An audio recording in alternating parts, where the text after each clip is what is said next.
Keeping venomous reptiles is an unforgiving hobby, requiring proper training and lots of experience. One simple mistake can be the difference between life and death. Remember, the most venomous snake in the world is the one that just bit you. There are no venomous snakes with training wheels. Just because you see viperkeeper handle snakes a certain way does not mean you should try it too. This wild-caught female squaminger that's been with me just a little bit over a year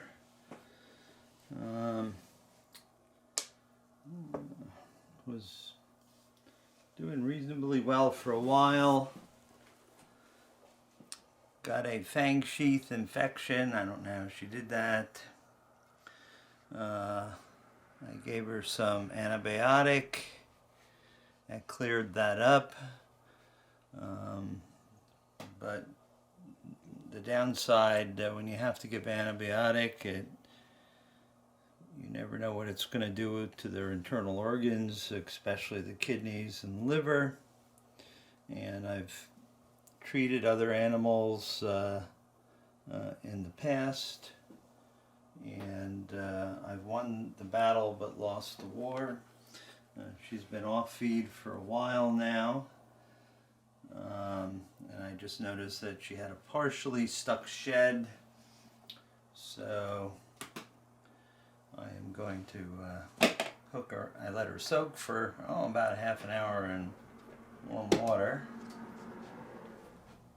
to loosen up the shed, and the next step will be get her out here on the tabletop and get the pointy end in the tube. The shed looks like it's going to come off reasonably easily. Oh, hello to you too, huh? You gonna do this willingly? Probably not. Huh? Come on. Alright. So, tube diameter is just a little on the large side, so we'll watch and make sure that she does not double back, which I've had happen to me in the past. Easy girl. She's just rail thin because she's just not feeding. She was eating live stuff, and she would eat if I teased fed her. But for 3 or 4 or 5 weeks now, she's just not eating at all, totally anorexic. So I'm really not expecting her to survive. But I will give her the best chance that I can, at least by getting her shed out. I can we can try cannula feeding her. I could try tease feeding her, which I'll probably do tomorrow because this is a bit traumatic.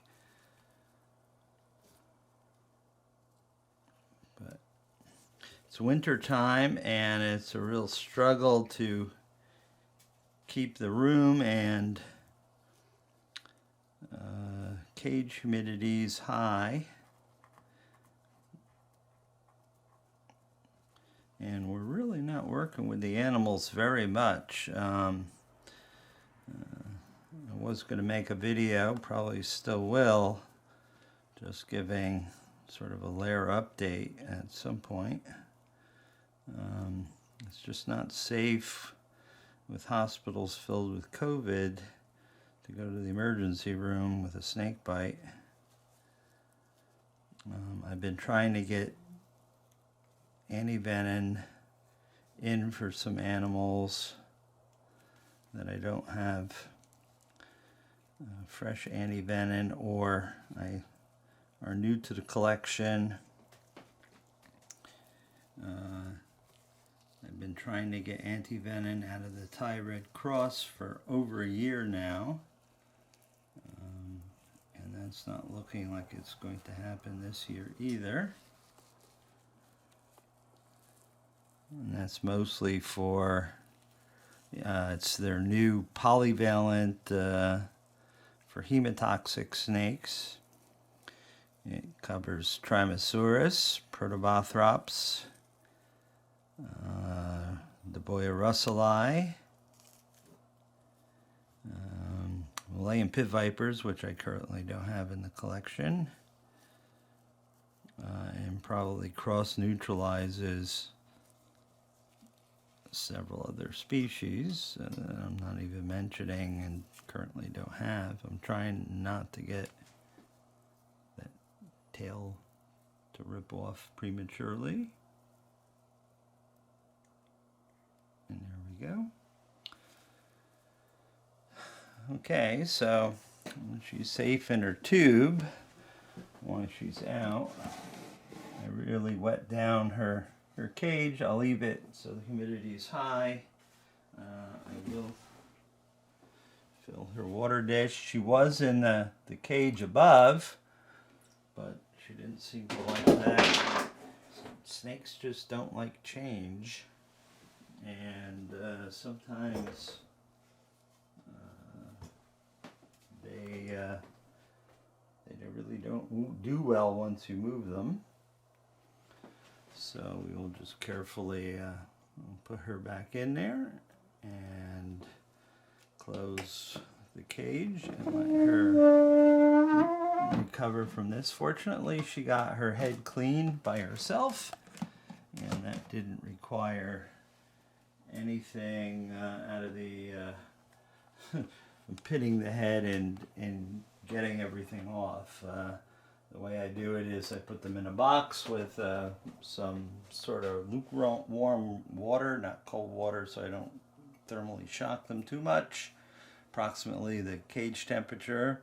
I put in a blue towel to act as a rough surface and to support them so they don't panic like they're in, a pond or a river or anything like that. And I let them soak for a while, and hopefully that's enough to soften up the skin. So that's our work with the female squamager. Hopefully I can get her to feed tomorrow. If not, I will probably cannula feed to get something into her gut to see if I can save her. I'm not certain I really can.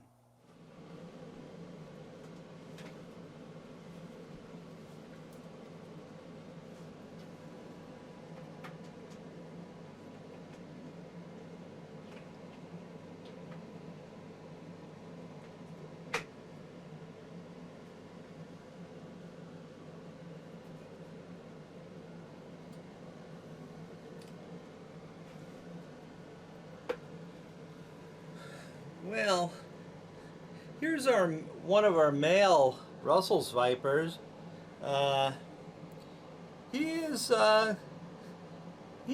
okay. I mean, he's a Russell's viper, but he knows who gives him treats to eat. I'm wagging my finger. You can't see it, but he's definitely interested in that. He has a very good appetite. I'm really not happy with this orchid bark substrate, and we'll change the mountains to something that carries a little bit more humidity, I think. These are from very dry areas in Pakistan, but they really don't. I think the humidity is too low in there, and even though the room is at 50% humidity and we overflow the water dishes, the girls down below, well, first of all, she looked interested in food just a moment ago and has gone into spicy cinnamon bun mode. And this one last week regurgitated and both sort of showed signs of some respiratory issues. Not sure what that was all about, where it's all coming from, but it's the winter, and that's the time of year that this sort of stuff happens. Oh, spicy cinnamon bun went after me. Yeah, she's being spicy. Yeah, you just smashed yourself in the nose. I'm sure your mouth probably does hurt. Yep. She was just realigning her jaw. Well, I'm hoping she'll eat and stuff. I think this one definitely will. She's quite interested. Yeah, yeah. I know the male will. I mean, he'll eat till he explodes. I think he's like Mr. K. Yep. Speaking of whom, he's climbing his wall again. Looking for something to eat. Again, my efforts are hampered by the weather. It's supposed to be icing later today, so there'll be nothing done with live animals. I'll clean some cages that are empty and do some other things, but nothing that might require a trip to the hospital. Yeah, you guys need to stop smearing up your glass. Yeah, I think that's a result of the respiratory infection, because if you look at their glass, Yeah, his is still clean. yeah, he has been thus unaffected.